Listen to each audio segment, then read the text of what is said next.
안녕하세요. 3세대 코칭TV의 권경숙입니다. 오랜만에 영상 찍고 있는데요.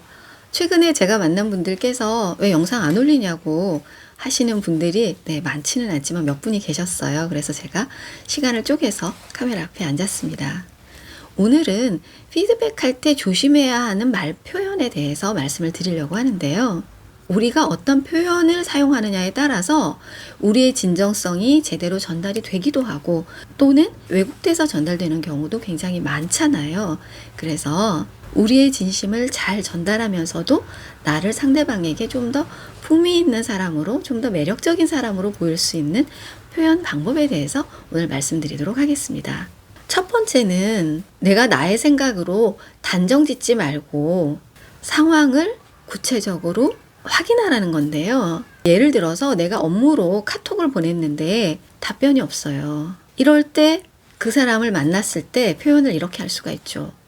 왜 내가 보낸 카톡을 무시하는 겁니까? 이거 우리가 흔히 쓰는 표현이잖아요. 이 말을 듣는 상대방은 당연히 기분이 안 좋겠죠. 지금 이 표현에서 걸림돌이 되는 단어가 있습니다. 뭘까요? 맞습니다. 무시예요. 무시. 이 무시라는 단어는 사실일까요? 그건 나의 생각이잖아요. 마치 궁예가 독심술을 하는 것처럼 상대방의 마음을 내 생각대로 단정하는 거죠. 실제로 상대가 나를 무시해서 그랬는지 아닌지는 내가 알 수 없는 일이잖아요. 알지도 못하면서 상대가 카톡을 확인하지 않은 행위에 대해서 나를 무시한 사람이라고 내가 단정하고 있는 거죠. 이럴 때 단정을 짓기보다 상황을 확인하는 질문을 해보는 거예요. 제가 예전에도 질문의 중요성에 대해서 말씀을 드렸는데요. 이런 상황에서 내 생각으로 단정 짓기보다는 물어보는 거예요. 그 행위 그대로 내가 보낸 카톡에 답을 안 하고 있던데 무슨 일이 있는 겁니까? 이렇게요. 이렇게 상황을 확인하면 사실 아무 문제도 아닐 수 있는 것을 왜 내 카톡을 무시합니까? 이렇게 말을 하면 서로 감정이 충돌하는 그런 좋지 않은 상황이 벌어지게 되는 거죠. 두 번째는요. 맨날, 늘, 항상 이런 표현 우리 많이 쓰죠. 이 대신에 특정 상황을 구체화해서 얘기하는 거예요. 예를 들어서 지각을 좀 자주 하는 구성원이 있습니다. 그 구성원한테 몇 번을 이제 지켜봤어요. 그러다가 이제는 안 되겠어서 불러서 얘기를 합니다. 땡땡님은 왜 맨날 지각입니까? 이렇게 우리는 참 쉽게 많이 표현을 해요. 그런데 그 얘기를 듣는 땡땡님 입장을 한번 생각을 해보세요. 맨날은 아닐 거예요. 자주였을 수는 있지만 월화수목금 일주일 중에서 이번 주엔 딱 한 번일 수 있거든요. 그런데 그게 리더의 눈에는 지난주에도 했고 이번 주에도 했으면 맨날로 보일 수 있죠. 이럴 때 맨날 말고요. 지난주에 지각을 하더니 이번 주에도 지각을 했네요. 이렇게 특정 상황을 구체적으로 표현을 하면 대화가 어떻게 달라질까요? 맨날 늦네요 라고 얘기를 하면 자기의 모든 걸 부정당하는 그런 기분이 들 거예요. 그런데 지난주에 이어서 이번 주에 지각을 했네요 라고 얘기를 하면 그 행위에 대해서 우리의 리더가 나한테 얘기하는구나 라고 생각을 하게 될 거거든요.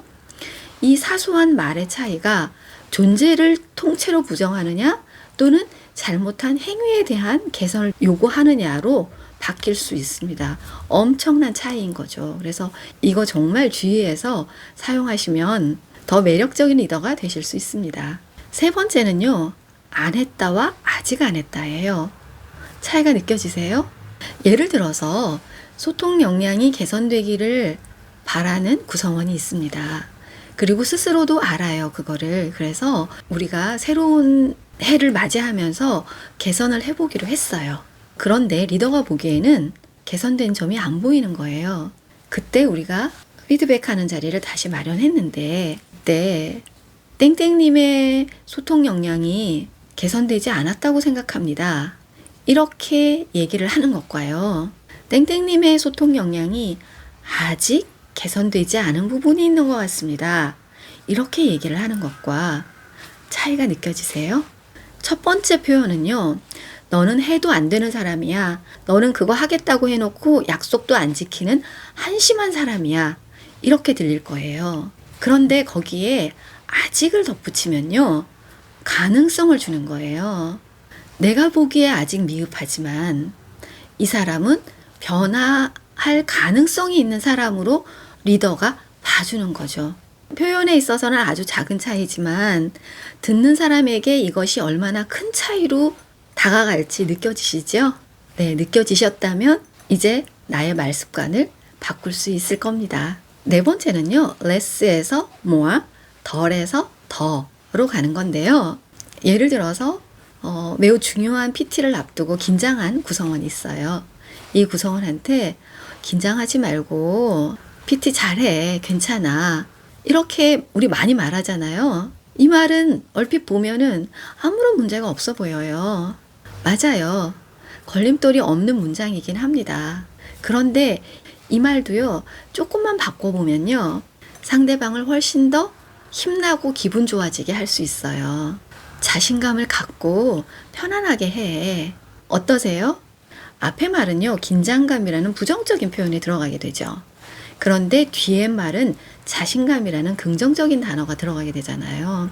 그래서 상대방이 훨씬 더 긍정적인 에너지 상태, 힘을 더 갖는 상태로 만들어줄 수 있는 겁니다. 차이가 느껴지시죠? 그 다음 다섯 번째는 to be에서 to do인데요. 이건 무슨 얘기냐면요. 리더 눈에 좀 성실하지 않아 보이는 사람이 있어요. 이럴 때 피드백을 하면서 이렇게 말할 수 있죠. 나는 땡땡님이 좀 더 성실한 사람이 되었으면 좋겠어요. 이 말에서도 뭔가 찾아내셨어요? 이제 보이시죠? 성실한 사람. 이 표현이 바로 존재를 나타내는 to be를 말하는 거잖아요. 존재. 존재를 바꾸는 건 너무 어려워요. 추상적이고요. 성실한 사람은 너무 어렵습니다. 이럴 때 to do, 구체적인 행동으로 바꿔주는 거예요. 나는 땡땡님이 성실한 행동을 더 많이 했으면 좋겠어요.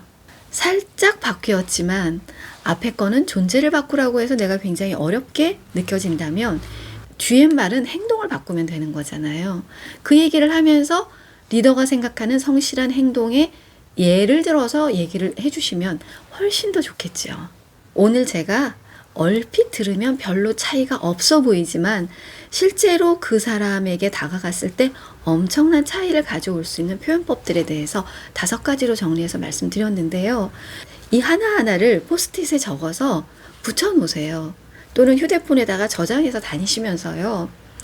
이 하나하나를 나의 말버릇으로 습관화하시면 정말 좋겠습니다.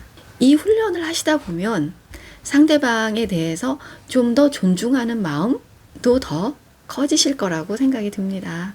오늘도 제 영상 함께 해주셔서 너무너무 감사하고요. 저는 대한민국의 모든 리더들이 회사에 있을 때도 또는 회사를 떠나서도 100세까지 건강하고 행복하시길 기원합니다. 감사합니다.